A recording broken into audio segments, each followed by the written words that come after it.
gue juga mirip. Sering kali mendem, tapi cara gue beda. Gue nggak melukai diri gue sendiri, gue memakan. Mama, aku masuk TV.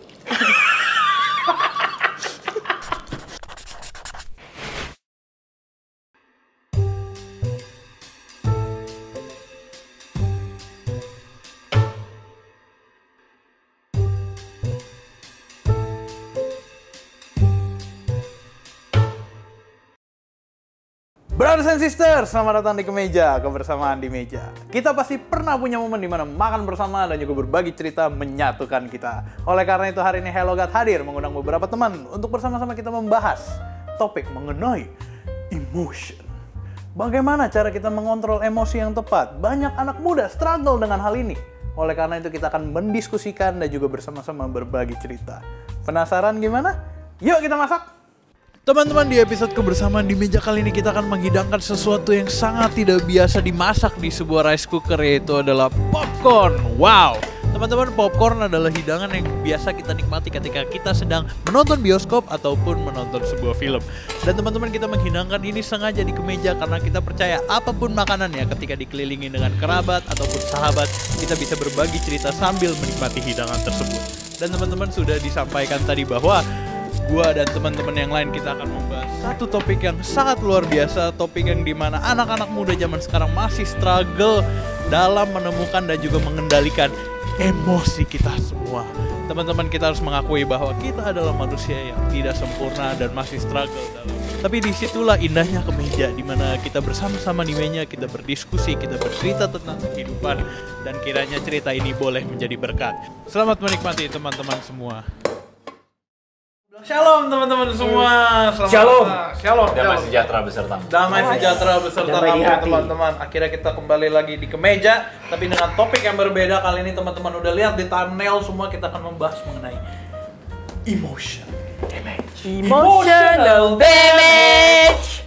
Itu adalah pergumulan yang sering dialami banyak orang. Banyak yang sering merasa dia damage secara emosional. Dan mereka bingung gimana sih cara bergumul dengan hal itu. Gimana cara emosi gue nggak emotionally damage. Saksikan terus di kemeja di sini. Oke, gue akan mengambil kartu yang pertama. Karena we know the rules. Kartu pertama, saudara-saudara. Kamu setuju nggak dengan istilah baper?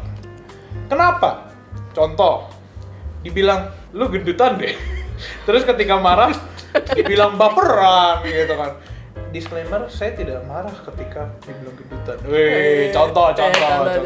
Iren marah nggak? Iyalah. Wow. Apa yang terjadi dengan orang tersebut? Menurut gue setuju ada istilah baper. Tapi gue kurang setuju karena orang bilang lu baper gitu. Maksudnya kayak misalkan gue dihina nih, gue orang yang sensitif, gue dihina, lu gendutan ya. Gue bilang, ih lu nggak gila lu ya ngomong gini-gini, terus baru dia bercanda itu baper. Gue nggak setuju dengan bagian itu. Benar. Gue nggak setuju dengan orang yang mengatasnamakan baper ketika lu bercandanya kelewatan. Iya, benar. Jadi maksud gue kayak baper, oke, baper itu banyak. Bisa lu baper secara perasaan, lu lihat cowok ganteng kayak gue, lu baper gitu misalkan ke orang-orang kan. Tapi kalau lu marah dan lu pakai istilah waktu lu bilang lu ganteng, kita yang baper. Iya, kita yang baper. Baper kesel. Kita jadi bertiga ya baper. Oh, baper kesel, bukan iya, baper suka. kesel. Oke, nggak apa-apa. Iya, maksud gue yang kayak kalau lu mau bercanda, bercandalah yang baik gitu. Kalau lu mau bikin orang marah, jangan. Kira yang bikin marah lah yang baik. Jangan bikin marah orang gitu loh. Makanya gue setuju dengan kalau lu ya maksudnya yang kayak istilahnya gue setuju, tapi gue nggak setuju dengan cara orang-orang memakai istilah ini. Kadang ya disalahgunain ya kayak gitu. Kesannya kayak, gue bercanda, lu jangan baper dong, kayak melindungi diri dia. Padahal yang dia lakukan tuh jelas salah gitu loh. Iya. Baper itu jadi istilah baper, lu ngatain orang baper, akhirnya lu membenarkan tindakan lu yang nggak seharusnya lu lakuin. Iya benar itu dia. Kayak kesannya bercanda, padahal itu lu salah. Iya. Menang kok. Pengalaman ya. Oh iya, jangan itu pengalaman. Emotional damage. Kamu nggak apa-apa kan? Kok kamu angkat? Iya. Kecup. Stop. Dia jadi baper karena dia nggak diminum. Ini lagi satu. Ya itu mungkin kalau dari gua. Thank you. Mungkin teman-teman ada yang punya respon lain. Setuju banget sih. Oke, mantap. Gue juga setuju. Gua Iya. rasa ini mungkin yang teman-teman juga harapin grow up. Kameramen kita jangan baper ya. Aduh. Oke, silakan Gigs, boleh ambil kartu kedua. Ada gimmicknya. Kamu cenderung memendam atau mengungkapkan perasaan. Kenawai. Kenawai itu kenapa? Disclaimer dulu, kenawai adalah Kenapa? Iya. Hari ini aku akan menjatakan cinta. Itu lagunya Viera, terlalu lama tentang mengungkapkan perasaan atau enggak. Nah, kalau aku pribadi, gua ya, biar keren gaul gitu. Kalau gue pribadi, gue tipe orang yang suka mendem sih. Terus kan sering gitu ya, kayak ngobrol-ngobrol sama orang, minta masukan. Menurut lu gue orangnya kayak gimana sih selain ganteng gitu kan? Gue orang yang feeling banget gitu. Dan gue tipe yang kayak suka mendem kalau ada apa-apa. Supaya apa? Supaya maksudnya nggak ada konflik dan semua pihak bisa disenangkan gitu loh. Iya. Akan tetapi, seringkali ketika gue pendem, gue jahat sama diri gue sendiri. Gue harus belajar sih. Satu, buat percaya sama orang, mungkin bisa cerita, nggak direct kalau ada masalah, cerita langsung ke orang yang bermasalah, tapi tempatin orang-orang yang bisa gue percaya untuk ngeluarin perasaan gue. Sama, mungkin juga gue harus hati-hati, nggak semua sesuatu itu harus gue ambil hati. Hati-hati untuk nggak ambil hati, kayak gitu. Karena mungkin lingkungan juga yang buat gue jadi, berperasaan sekali gitu. Nah itu sih dari gue. Gue juga mirip, sering kali mendem, tapi cara gue beda. Gue nggak melukai diri gue sendiri, gue memakan. gue gak melukai diri gue, tapi gue makan diri gue sendiri. Bukan maksudnya. Salah satu caranya gue makan. Makanya. Bilang dong. Daripada lu melukai, gue kasih cara yang lebih baik aja. Lu makan aja. Oke. Tapi jangan yang banyak. Jangan dong. Iya benar. Ini sekarang minum. Iya, bagus. Mungkin teman-teman Agak banyakan. Yang kebanyakan coba mau lihat. Ada respon lain dari pertanyaan tadi, apa pertanyaannya, Gigs? Kamu cenderung memendam atau mengungkapkan perasaan. Kenapa? Nah, kalau gue yang tadi udah. Kalau gue kebalikannya. Seru nih. Gue Nyembur dulu. mengungkapkan. Langsung bilang, Apa? kamu tidak benar gitu. Iya. Enggak, iya. Maksudnya langsung ngomong kan? Iya, ngomong. Gue ungkapin karena tapi tergantung sih, kalau ya kecil-kecil ya udahlah lewat aja. Tapi kalau yang sampai gede banget sih, sampai kayaknya agak alarming gitu baru. Yang udah lewat batas gitu ya. Lebih lega juga loh. Oh. Iya. Menarik. Coba deh. Gue tunggu ada orang yang nanti kayak kesel gitu sama gue atau Iya. kelewatan ke gue kayak gitu. Gue ngomong, lu ya Iya. kelewatan. Harusnya berhenti tadi di sini. Betul. Iya, thank you Gigs buat sharing tadi. Sebenarnya gue cukup setuju dengan statement itu karena sebenarnya gue tipe yang sama kayak dia ya. Gue kadang kalau ada orang salah sama gue lebih baik gue diemin. Ya udah gue aja yang berubah. Biarin aja lo tetap sama kayak lo, penting gue menjauh. Gue biasa tipenya kayak gitu. Cuma mungkin benar juga kata Iren, ada kalanya lo harus berani ngomong. Gue nggak suka nih kayak gini. Atau enggak lu bisa bilang kayak gue nggak nyaman seperti ini, gue nggak nyaman lu ngomong gitu, gue nggak nyaman kalau lu memperlakukan gue seperti ini. Lu berani ngomong, mungkin lebih tepatnya ya berdua aja, empat mata gitu, ngomong secara langsung, mungkin dia akan mengerti. Begitu pula dengan kesalahan. Yes. Atau yang lain makan aja udah.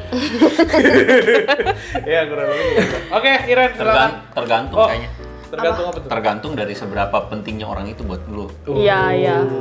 Kalau orang itu penting buat lu mesti ngomong. Tapi kalau orang itu nggak penting buat lu, nggak ada kepentingan juga untuk lu konfront terus. Oh iya. Karena kalau kita jadi orang yang selalu konfront perasaan kita, maksudnya kita langsung apa adanya, juga kita akan harus mengakui bahwa nggak selamanya baik. Nggak selamanya baik. Jadi kita jadi orang yang selalu honest dengan diri kita, dalam arti, gue merasa ini langsung kita ngomong. Nggak selamanya baik, karena society nggak selalu bisa ngehargain perasaan kita juga gitu loh. Ya itu make sense. Jadi it depends on lingkungan lu, seberapa penting lingkungan itu, seberapa penting orang-orang itu buat lu gitu sih. Kalau di catcalling gimana? Di apa? Kalau di catcalling. Manggil kucing ke miau. Kalau di catcall harus kalau menurut Stand gue up sih dong. stand up sih. Iya kan? Gini, maksudnya gini, misalnya nih ya, karena gue pernah ngalamin. Gue pernah ngalamin itu Di catcall? bukan. Bisa sih tapi. Bisa sih. Laki juga bisa, laki juga banyak. Tapi gini, gue pernah ngalamin tuh di kelas. Jadi gue tuh dulu dicap orang sebagai orang yang arogan, sombong. Kenapa? Karena gue jujur aja, gue sikat aja gitu loh. Misalnya di kelas ya ada apa, gue sikat aja. Gue bodo amat sama orang. Nah itu gue belajar. Karena apa? Karena nggak baik. Iya, lu honest, tapi lu kan harus tahu tempat dong, Iya, gitu loh. benar. Gitu, lu jujur dengan perasaan lu jujur silakan, tapi lu mesti tahu tempat, tahu lokasi, tahu situasi. Gitu, misalnya contoh juga nih, misalnya aja nih, lu menikah. Terus lu mencoba being honest tapi depan mertua. Iya. Nggak bisa langsung begitu dong, gitu loh. Betul, Nah, betul. jadi sebenarnya memang kita harus bisa bijaksana lah menentukan lokasi, tempat, situasi. Iya benar. Betul. Tergantung sikon. Iya, tergantung sikon. Makanya kalau ada hamba Tuhan lagi khotbah, terus khotbahnya kayak menyindir lu, jangan lu kira gua doang ya gitu, lu juga gitu. Nggak boleh di tempat umum. Datenginlah satu-satu. Haleluya. Konfrontasi hamba Tuhan ini. Iya, konfrontasi sama Tuhan. Tapi berdua aja gitu kan. Gue cenderung mendem juga sih kalau gue. Oh, iya. Hah? Lanjut. Iya, tapi gue jadi mau nanya apakah ada sesuatu dari kita yang lu bener? Nggak enak gue jadi kan, oke? Banyak. Waduh. Oke, Waduh. thank you Gigs Pandre, itu bagus banget. Langsung aja kita lanjut ke Iren. Oke. Boleh diambil kartunya. Pernahkah kamu menggantungkan pemulihan emosi kamu kepada orang lain? Itu gimana tuh? Are you emotional?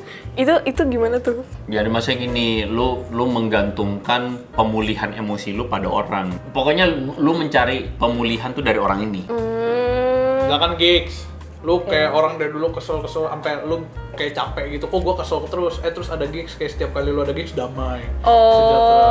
Jadi kayak cerita lu terus dapet sama dari- dia Iya. gitu, terus gak ada dia lu guncang. I'm the peace. Bukan I am the way, the truth, and the life. Moga. Bukan, udah diambil itu manfaatnya. I'm the peace, dia ambil peace-nya. I'm the peace. Oh iya bener. Kan the way, the truth, the life. Terus peace, life, dia iya dia ambil Nggak peace. bisa. Ah. Ya saya Raja Damai. Iya King of juga. Peace. Ya udah lu ambil apanya dong? Lu ambil yang lain, sorry. Lu menggantungkan pada kameramen kita nggak? Enggak juga. Kameramen kita yang menggantungkan ke lu. Ya enggak lu. Kayaknya sih nggak pernah ya kalau yang sampai, karena tahu gimana pun itu baliknya nggak bisa cari di orang lain sih, harus diselesainnya dari diri kita sendiri. Cuman pasti nggak sih kalau ada butuh pemulihan emosi, pasti ada nggak sih kita juga cari ngobrol sama orang. Iya benar. Tapi Gua bukan berarti menggantungkan juga ke orang itu kan. Iya, gue setuju dengan Iya. dengan maksud ini. Karena ya lu pasti akan ngobrol. Iya, Lu kesal iya, dengan butuh- orang nih. butuh Gue teman. kesal sama Gigs. Gue juga. Iya, Iya. kita saling kesel. Terus kita berdua datang ke Andre. Kok gue kesel sama Gigs gimana? Gigs juga sama datang Iya, ke dia. iya, iya. Gimana? Iya, kenapa keselnya? Gara-gara dia gini-gini gitu. Ya udah maafin. Pelan-pelan. Maksudnya kan Betul. Lebih mending begitu. Iya, Iya, lu akan iya. cari help dari orang lain dong. Baru kalau lu udah siap, baru lu ngomong langsung gitu. Iya benar-benar. Benar itu sih paling. Gue juga gue kurang setuju kalau pemulihannya ditaruh ke orang lain. Cuman mungkin masih banyak orang yang ngerasa Gak sadar. iya secara nggak Nggak sadar. sadar. Dia kayak menjadikan orang lain itu pelarian dari masalah dia. Masalah emosinya ya. Ini siapa yang bikin pertanyaan sih? Produser gitu. Halo. Puji Tuhan, Hello God sekarang ada produser. Produser menggantungkan ke siapa? Oh ini menarik. Apa jangan-jangan sebenarnya pertanyaan ini gara-gara produser kita mengalami hal ini? Iya, kayaknya. Gue takutnya Siapa? begitu. Oke. Tapi gue nggak mengalami itu. Apa? Gue nggak mengalami ini nggak sehat ya. Gue nggak mengalami tempat di mana orang Jadi teman ngobrol. nggak bisa. Cepet sembuh kok. Oh cerita gitu. Juga kasih. Gak sehat kan? Terima kasih. Gue mendem nih sekarang. Nih. Iya. cerita ke orang gitu kok. Iya, gue nggak mengalami. Oh. Karena gue secara psikologi kan gede dari kecilnya kayak gitu. Oh. Iya. Jadi lu bayangin lu mau cerita ke nyokap lu tabok lu. Oh iya. Gue kalau ngomong apapun yang nggak bener ditabok sama nyokap. Sama bokap nggak ada tempat gue cerita. Tempat gue cerita mungkin akong gue. Tapi akong gue udah meninggal. Sama anjing. Jadi maksudnya gini, kadang gue rasa ini juga nggak sehat sih kalau buat gue secara pribadi nggak sehat. Karena apa? Karena gue terbiasa menyelesaikan persoalan sendiri jadinya. Jadi itu yang jadi nggak sehat sih. You need someone, gitu. Kok punya Jangan kami nggak usah sekarang. pegang-pegang, nggak usah pegang-pegang.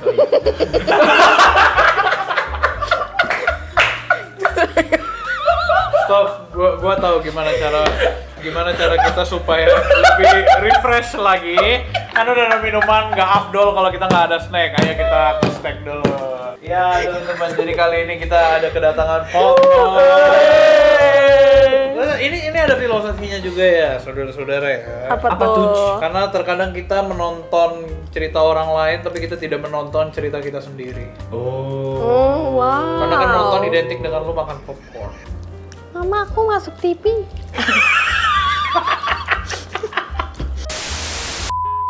Jadi teman-teman, sebenarnya popcorn ini tuh kita ada filosofinya. Hari ini gue sediain popcorn ini karena kadang tuh kita lebih sering menonton kehidupan orang lain, cerita orang lain. Tapi kita tidak menonton cerita kita sendiri. Karena cerita kita belum diadaptasi jadi film di bioskop. Oh. Amazing. Amazing. Biar Wow. seperti popcornnya. Bagus. Gue suka juga nih yang kayak gini. Ini filosofis juga. Iya. Jaring. Ya, akhirnya Popcorn tuh itu. Nah, akhirnya kita makan popcorn terus nih. Iya. Nggak ngomong-ngomong. Mau bener. Lanjut. Ya. Aduh jatuh. Iya apa? Tadi Ko Andre barusan kasih statement kan ya, bahwa Ko Andre itu sebenarnya belum memiliki lah, gue pakai kata belum memiliki kesempatan untuk cerita itu ke orang lain karena terbiasa untuk melakukan menyelesaikan masalah sendiri, lone wolf. Cuma menurut gue juga ada orang-orang yang berjalan dengan cara seperti itu dan it works, it should works gitu, tapi satu sisi ya alone gitu. Mungkin, tapi with God ya nggak sih? With God. With God, alone with God. Selalu ada with God-nya. Ya jadi menurut gue kurang lebih kayak. Untuk teman-teman yang cerita bareng, ya ceritalah ke orang yang kau percayai, ceritalah ke orang yang dimana dia mengerti juga apa yang sedang kau alami. Karena mencari orang yang mengerti itu nggak gampang. Yes, dia mengerti, dia peduli. Dia. Segala persoalan yang kau hadapi. Bagus. Oke, next. Kok boleh tolong ambil kartunya? Pertanyaan terakhir. Iya, udah terakhir aja. Cepet ya. Kekecewaan terbesar apa yang pernah kamu alami dan cara kamu memulihkannya bagaimana? Gue suka nih kekecewaan. Berat. Apa kau selain kecewa sama aku? Sama gue juga. Iya. Atau sama popcorn ini yang jaring. Tiba-tiba langsung gue diingatkan. Gue suka nih yang kayak gini. Apa lo? Gue lupa. Bagus. Udah. Tahu nggak kenapa? Kenapa? Sebenarnya bukan lupa. Kenapa? Gue nggak nganggep. Hah? Mungkin at the some level nggak bagus tuh. Karena gue nggak nganggep. Itu defense mekanismenya gue. Oh, I see. Tapi gue merasa bahwa gue termasuk orang yang cukup cuek. Thanks to God. Gue dulu berpikir ya, gue tuh besar sebagai orang yang, gue bahkan berpikir gue tuh adalah seorang sanguin melankolis. Dalam perjalanan, akhirnya gue sadar gue tuh flagma. Ya, Menarik. betul, flagma. Menarik. Gue tuh flagma. Gue tuh dulu suka mendiskreditkan orang flagma. Karena buat gue orang flagma tuh orang tidak punya masa depan. Bodoh, pemikiran sangat dangkal sekali. Karena berpikir orang flagma kan, kok flagma sih kayak nggak ada inisiatif, nggak ada apa. Gue mungkin flagma kolerik kali ya, entah gue nggak tahu, mungkin ya. Pekerjaan handal. Tapi akhirnya gini, gue sadar gue cukup bahagia karena gue nggak terlalu ambil hati banyak hal dan nggak terlalu mau ambil hati. Cuman gue juga aware nih, ceritanya aware, self-diagnose nih, bahwa kekecewaan terbesar apa sih yang pernah lo alamin? Gue mungkin kecewa tidak pada orang. Karena gue kira gue bisa memahami orang sih. Gue kira gue bisa mencoba selalu menempatkan diri pada sisi orang tersebut. Jadi kadang yang bikin gue kecewa itu sebenarnya lebih kepada situasi. Dan mungkin kekecewaan gue tuh mungkin ada pada pilihan-pilihan gagal gue. Jadi kecewanya terbesar apa yang pernah kamu alami? Diri sendiri gitu. Jadi kalau mau cerita kecewaan sama orang, enggak sih, gue enggak terlalu kecewa juga. Menurut gue setiap orang punya fault sendiri-sendiri, punya flaw sendiri-sendiri, even me too punya flaw sendiri. Tapi gue lebih banyak kecewa karena gue pernah bodoh. Ya sampai hari ini pun masih melakukan banyak pikiran yang bodoh dan hal yang bodoh. Nah, jadi kalau buat gue sih kekecewaan terbesar gue adalah mungkin gue kepengen gue bisa ngomong sama diri gue yang dulu. Itu gue memimpikan itu banyak. Gue bisa ngomong sama diri gue yang dulu. Jadi gue yang sekarang ngomong sama diri gue yang dulu. Itu menarik karena gue tadi kepikiran sesuatu dari statement lo. Banyak orang tuh merasa dirinya kecewa dengan seseorang, kecewa dengan perilaku seseorang, kecewa dengan sebuah institusi ataupun sistem yang ada. Banyak orang pasti mengalami pain kekecewaan itu. Cuma kadang gue merasa kalau apakah kekecewaan itu dikarenakan karena ketidakpuasan lu atau karena emang merekanya yang salah. Gue kepikiran gara-gara lu bisa bilang gue kecewa dengan diri gue sendiri. Bukankah kalau misalkan kita kecewa dengan sesuatu, berarti itu gara-gara kita mengabaikan kesalahan kita, tapi kita lebih fokus kepada kesalahan mereka gitu. Maksud gue, apakah tidak ada andil dari kitanya yang akhirnya kita jadi kecewa terhadap mereka gitu? Paham nggak? Maksud gue, kalau lu paham dengan suatu sistem, lu kecewa dengan suatu sistem, itu lu kesel banget nih sama sistem itu. Dan akhirnya yang lu lakukan hanya kecewa dengan mereka, tapi lu tidak melihat bahwa lu ada di sistem itu juga, lu atau tumbuh di sistem itu, atau mungkin lu bahkan memegang andil di sistem itu. Terus? Ya itu maksud gue, ada dua perspektif itu, dua pandangan bahwa sebenarnya nggak cuman salah lu loh. Ada guenya Sebenarnya, juga. Salah diri kita, diri gue juga. Mungkin banyak orang tuh nggak menyadari hal itu gitu loh. Oh, gue mungkin mau komen ya. Gue mungkin mirip kayak Ko Andre. Maksudnya gini ya, misalkan secara aplikatif gitu. Kalau kita kerja sama-sama, gue bisa toleransi kesalahan orang. Gue bisa dengan gampang bilang, nggak apa-apa, semangat, kita coba lagi. Tapi kalau gue yang salah, gue susah banget buat bangkit gitu. Terus bilang, woi gigs, nggak apa-apa. Nggak bisa gue kayak panjang banget gitu nyalahin diri gue sendiri. Gue kecewa gitu. Dan kalau misalkan pun kayak kita sama-sama ada di dalam sistem itu, mungkin gue akan lebih nyalain diri gue, bukan orang lain. Kayak gitu loh. Gue mungkin mirip sama Ko Andre gitu. Kalau misalkan kayak orang lain nggak apa-apa lah, wajar, namanya juga masih belajar, namanya juga orang manusia berdosa. Tapi itu susah banget diomongin ke diri gue sendiri. Gitu. Iya, maksud gue pemikiran yang itu juga, itu kan sering terjadi itu ke semua orang. Ada yang kecewa dengan sistem, ada yang kecewa dengan dirinya sendiri. Tapi bukankah harusnya yang tepat kita harus menemukan balance-nya gitu di tengah-tengah. Kalau misalkan ada yang salah, lu lihat salah, diri lu salah, semua memegang andil gitu di situ. Ya udah, belajar lagi, bangkit lagi gitu. Coba perbaiki apa yang salah. Yes. Saya kurang lebih kayak gitu sih. Haleluya kan sih cu, kalau bisa begitu.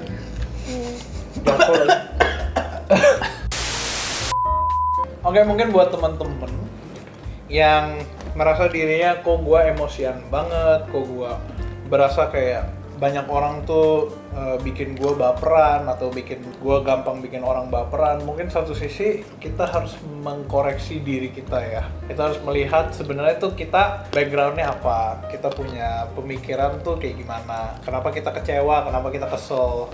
Mungkin pertanyaannya adalah korek diri lu, semakin mengenallah diri lu. Karena kadang tuh kita bisa kenal orang lain, kita bisa deket sama orang lain, tapi kita nggak bisa deket dengan diri kita sendiri. Kita nggak tahu apa yang kita mau, kita nggak tahu apa yang kita sebenarnya pengen gitu, karakter kita seperti apa. Mungkin kurang lebih kayak gitu. Teman-teman ada yang mau disampaikan ke teman-teman yang lagi nonton?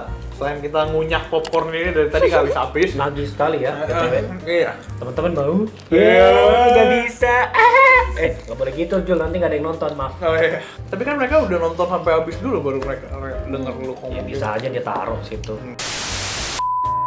Kalau dari gua, menurut gua perasaan tuh nggak salah ya kalau kita merasa sesuatu gitu. Cuman kadang ekstrimnya satu, kita kayak mengabaikan perasaan itu sama sekali nggak boleh, atau kita terlalu nurutin perasaan itu.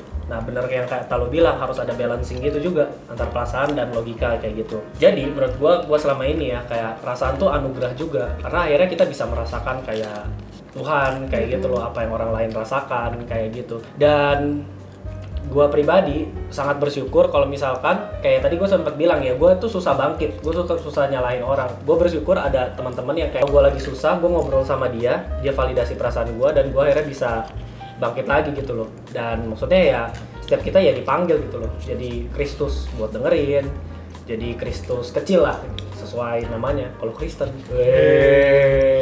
Jadi masalah lu apa Jun? Perasaan itu orang mungkin menilai gue tuh sangat logik banget. Mungkin ya kesan. Kalau orang yang pernah berinteraksi sama gue tuh mungkin berpikir gue tuh orangnya sangat logik banget. Sebenarnya enggak. Gue melatih diri gue untuk logik dulu yang maju di depan. Karena gue sadar bahwa kita nggak bisa rely on perasaan. Jadi kita tuh sebenarnya harus logis dulu di depan, perasaan di belakang. Gue pikir itu yang benar. Ya boleh juga lo bilang perasaan dan logika tuh bersama-sama. Cuman karena gue melihat bahwa Tuhan itu menciptakan perasaan sebagai sesuatu yang indah. Masalahnya tuh gini, orang selalu berpikir perasaan apa sih, baper itu selalu negatif. Padahal baper tuh nggak selalu negatif. Iya kan? Kan kita selalu memberikan label baper itu pada, lu baper lu marah. Iya. Lu baper lu sedih. Padahal marah dan sedih itu adalah emosi manusia dan itu yang menjadikan kita manusia. Menjadi marah nggak apa-apa. Yang keliru adalah ketika kita menyikapi rasa marah itu dengan sikap yang keliru, dendam, itu menjadi keliru. Lalu kemudian sedih. Sedih itu baik begitu. Tapi yang salah adalah ketika sedih itu membuat kita hancur, nggak bisa bangkit. Atau sedih itu membuat kita akhirnya menyerah begitu dan sebagainya. Jadi marah, sedih, emosi-emosi tersebut itu yang menjadikan kita manusia seutuhnya. Nah, gue merasa ya, gue ada dalam sistem dan kita semua ada dalam satu sistem yang mengharuskan kita untuk selalu bahagia. Misalnya di gereja, datang ke ibadah, kenapa nih mukanya sedih semua? Padahal yang sedih itu kan dihargai Tuhan. Sedih, ketawa, marah dan sebagainya itu tuh yang membuat kita menjadi manusia seutuhnya.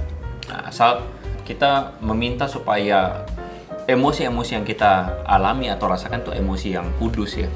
Emosi yang memang membuat kita akhirnya bisa getting better gitu.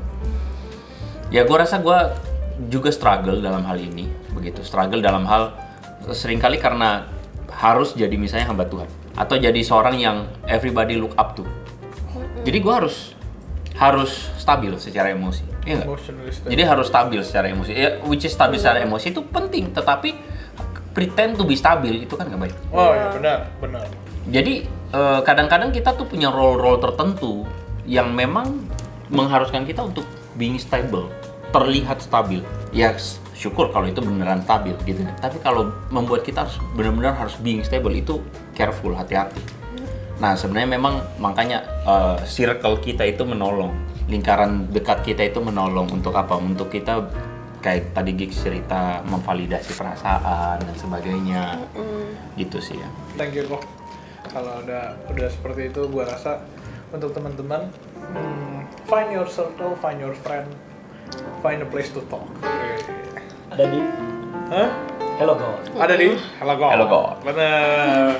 Semua aplikasi yang mengerti perasaan kamu. Betul. That's why you have to be emotionally not damaged. Nggak, cukup ya. Oke, thank you teman-teman semua udah nonton. Terima kasih semua teman-teman di sini udah hadir. Gua rasa cukup. Mungkin teman-teman di sini juga bisa memetik sesuatu. Dan kalau teman-teman suka dengan video ini, tolong di-share, like, dan subscribe. Di-share ke orang lain juga. Dan thank you. God bless. We see you in the next content. God bless you. Stay connected with Hello God. Hello God. God bless. God bless. Kameranya banyak.